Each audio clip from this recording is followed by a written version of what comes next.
आत्ताची सर्वात मोठी बातमी म्हणावी लागेल, अशोक खरात प्रकरणामध्ये रुपाली चाकणकरांच्या अडचणीत काही थांबता दिसत नाही आहेत.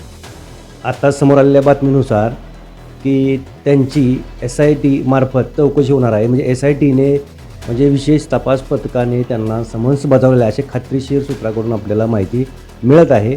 कारण अगोदरच त्यांना या अशोक खरात प्रकरणामध्ये राज्य महिला आयोगाचं पद गमावं लागलं होतं.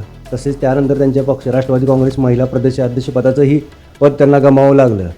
आणि या गोष्टी होऊनही ज्या ठाकरे गटाच्या, शिवसेना गटाच्या ज्या सुषमा अंधारे आहेत व त्यांच्याच पक्षाच्या रुपाली पाटील ठोंबरे यांनीही त्यांना अशोक खरात प्रकरणामध्ये सहआरोपी करून त्यांच्यावर गुन्हा दाखल व्हावा अशीही त्यांनी जोरदार पहिल्या सुरुवातीपासून मागणी केली आहे.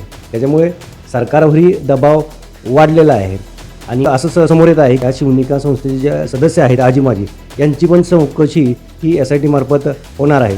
याबाबतीत तुम्हाला काय वाटतं हे आम्हाला कमेंट करून नक्की सांगा. आणि पाहत राहा आपलं महाराष्ट्र न्यूज 8 आणि सबस्क्राईब करा. धन्यवाद.